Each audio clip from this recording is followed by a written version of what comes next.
greater equal to log of 1 plus x minus y. So the only thing I know about f is that it is continuous, but I know everything about the logarithmic function. Okay, this side I know. Okay, so I have log of 1 plus mod x minus y.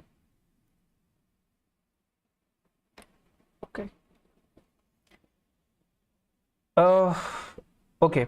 Now if I take x, this thing is equal to 0. This is equal to 0 if and only if x equal to y.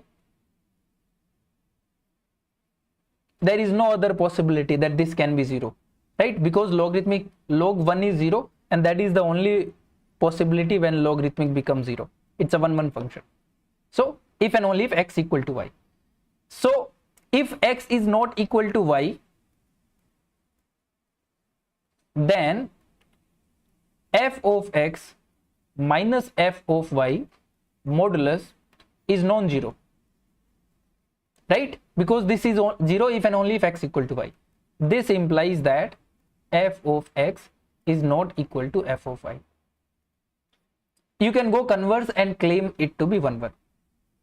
Okay, so I think this completes the first part of our proof that the function is 1. There is no problem about this. Okay, so if you take f of x equal to f of y, then you will get x equal to y. You can just, take contra from here. It's same, negative, no? Not q implies not p. Okay,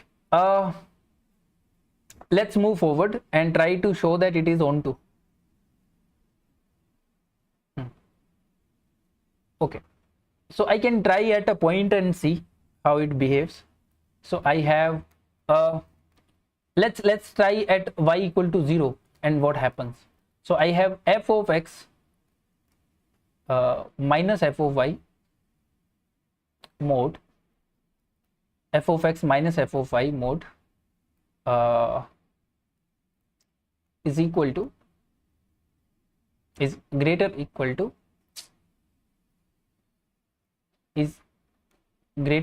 to so y is 0 log of 1 plus mod x, right?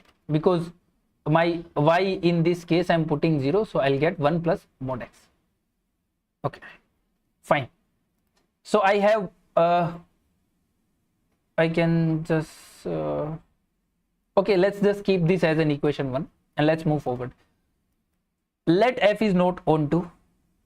Let f is not onto. This implies that there is some real number, let's call it c. C belongs to R such that f of x is never equal to c, right? If we are saying that the function is not and onto, then there must be some number which is never attained. Now I use continuity. Okay, we have not used continuity yet. F is from R to R and continuous. This implies that the intermediate value property says that f of R must be an interval, right? Image of interval is interval under continuous function. So this implies that your f of R is either, because c is never attained, so wherever your c lies, if this is c, then range is either this side or this side, right? Because it must be an interval. So if c is never attained, then either this interval or this interval. So your f of R is either c to infinite or minus infinite to c. That's it. These are the only two possibilities for the range. Okay, now without loss of generalization, let assume the first scenario. Okay, so let f of R is equal to c to infinite, or what I'm saying is that is f of x is greater than c for all x belongs to R. Okay, greater than c. Now let's move to the equation 1 where we are plugging in 0. Okay, so let me just insert a empty slide here to continue the discussion.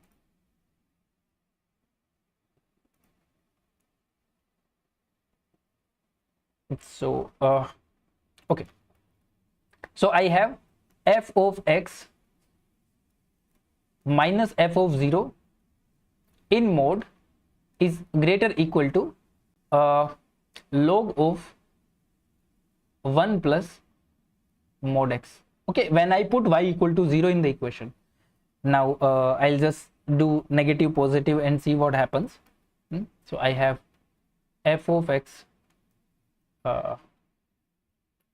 mode. I can just distribute the mode, right? Because this inequality allows me that, but I have to put plus in place of minus. This is greater equal to log of 1 plus mod x, and I can further simplify it as f of x mod is greater equal to log of 1 plus mod x minus f of 0 in modulus.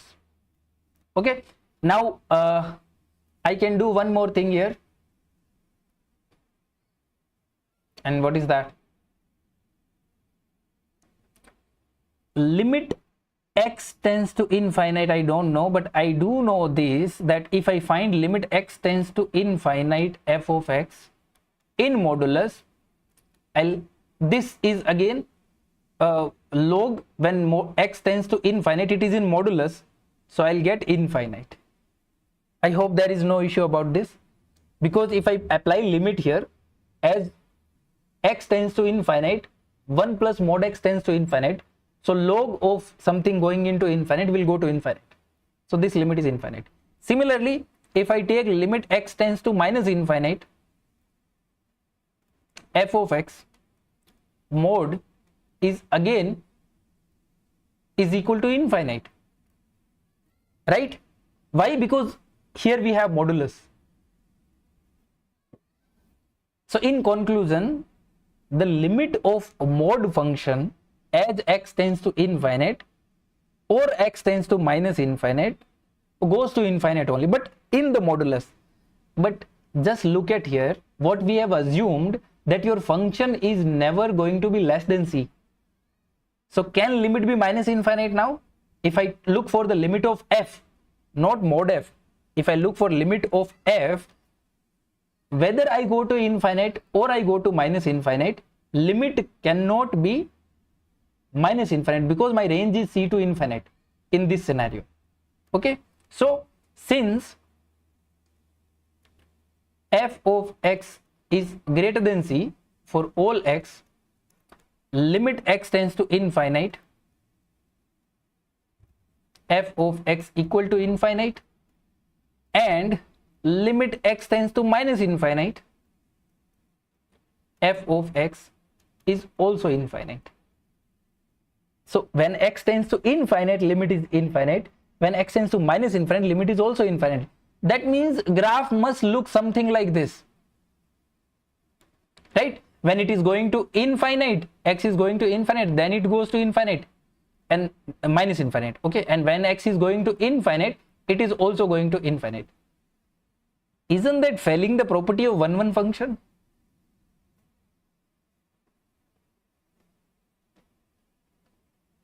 No. There must be 2 points where the value is same, and that's where we get the contradiction. Okay, and in other way, you can just look for the monotonicity as well. But yeah, I mean, this does the job for you. Okay, because as x tends to infinite and x tends to minus infinite, limit cannot be infinite from the both side because of the 1-1 case. Okay, so it must, there cannot exist any c, that our assumption that there is some c is incorrect, That means all C must be in the range, and we get the contradiction. So f is necessarily 1 function, f is necessarily onto function. Fine. I hope it is fine. So this was really a good question. If you have not seen it before, then it is little risky attempting in exam, but it was a really good question. Full marks from my side. To the question. Okay.